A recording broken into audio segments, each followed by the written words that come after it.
पंडित जी, जैसे कि करवा चौथ जो है वो आने वाली है। कब ये आएगी और क्या कहानी जो है वो करवा चौथ के पीछे है और क्या लेडीज़ को उस दिन करना चाहिए? जय माँ बगलामुखी। ये जो करवा चौथ है, इसे हम गणेश चतुर्थी व्रत से जानते हैं। तो कार्तिक कृष्ण पक्ष में जो चौथ आती है, उसे हम करवा चौथ के नाम से जानते हैं।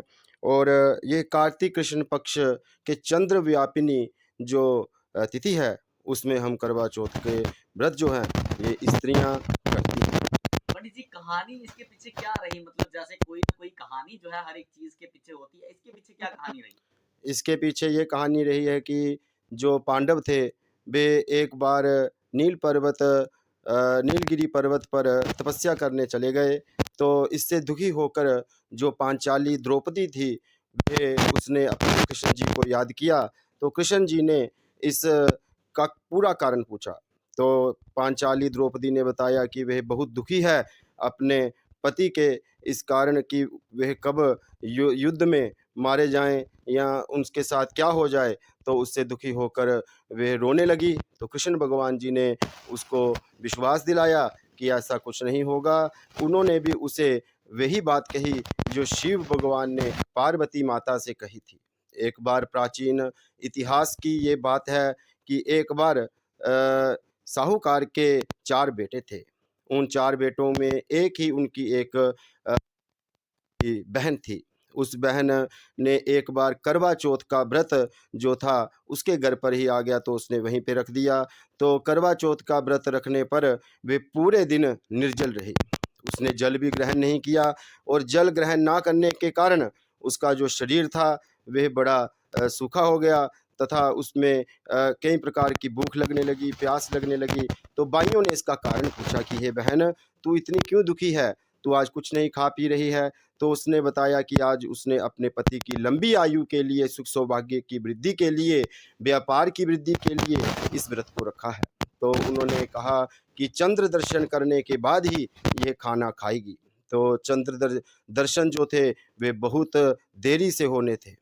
चंद्र दर्शन ना होने के कारण जो उनकी बहन थी, वे और भी उसकी जो दुर्दशा थी वे खराब होने लगी।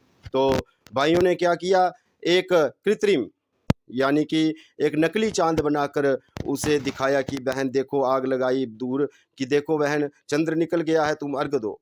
तो बहन ने भी समझा कि हाँ चंद्र निकल गया है, लेकिन उसके साथ छल किया गया, धोखा किया गया। तो उसने अर्घ देकर उसके बाद भोजन जब ग्रहण किया, तो जब पहला भोजन करने लग जैसा ही डालने लगी थी अपने मुंह में ग्राह, तो उसने छींक आ गई। पहली बार छींक आने पर जब उसने दूसरी बार जो ग्राह था वो उठाया, फिर जब मुंह में डालने लगी तो बाल आ गया।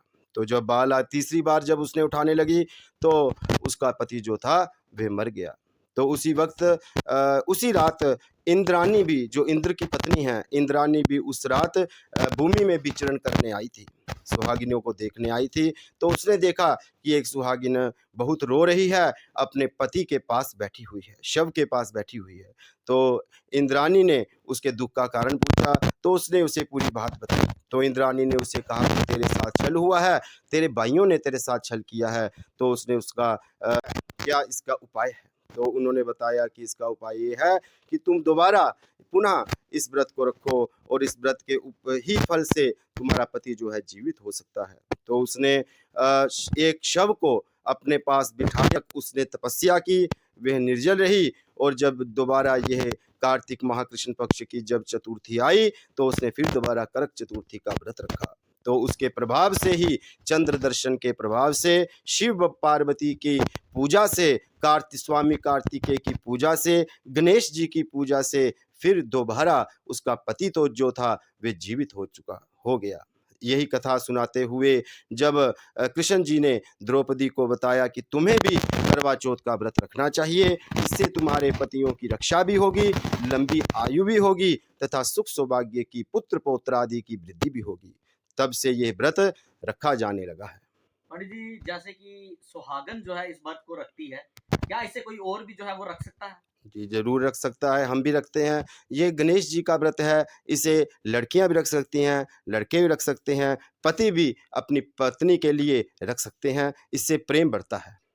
पंडित जी, कितने बजे जो है ये व्रत रखा जाता है या सरगी वगैरह जो है वो खाई जाती है देखिए और 4 जो बजे है के सुबह 4 बजे के बाद सरगी जो है खाई जाती है और 5 साढ़े 5 बजे तक सरगी का ये चलन चलता रहता है। तो उसके बाद जो है जो जिसने व्रत रखना हो, जिसने निर्जल व्रत रखना हो, फिर वह खाना ना खाए और जिसने निर्जल व्रत ना रखना हो, जल पीना हो तथा फल व्रत करना हो, तो वह इस व्रत को ऐसे भी कर सकता है। क्या पंडित जी मतलब ये भी कर सकते हैं कि पानी नहीं पी मतलब पानी पी सकते हैं, फ्रूट खा सकते हैं? देखिए किसी मनोवांछा जैसे अपनी मनोकामना पूर्ति के लिए या अपनी किसी कामना को रखते हुए आप जल को ना ही ग्रहण करें तो अच्छा है। अगर आप जल पी भी लें, अपनी शरीर को देखते हुए मैं पहले पहले भी ये कह चुका हूँ आपसे कि हमारा सनातन जो है किसी को ज़बरदस्ती नहीं कराता है। मतलब कि जिसकी शरीर ठीक नहीं है, वह इस व्रत को दवाइयाँ भी खाकर रख सकता है। पंडित जी जैसे कि प्रेग्नेंट अगर कोई है, क्या उसे ये बात रखना चाहिए?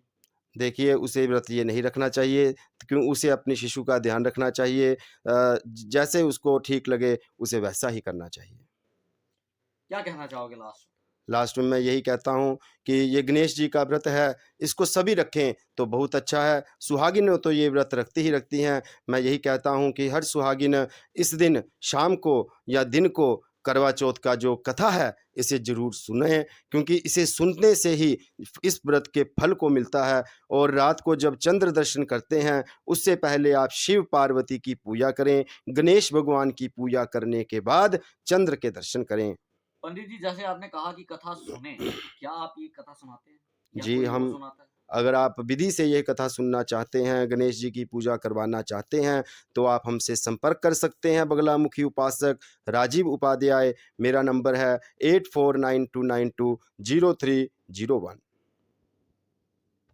बगलामुखी।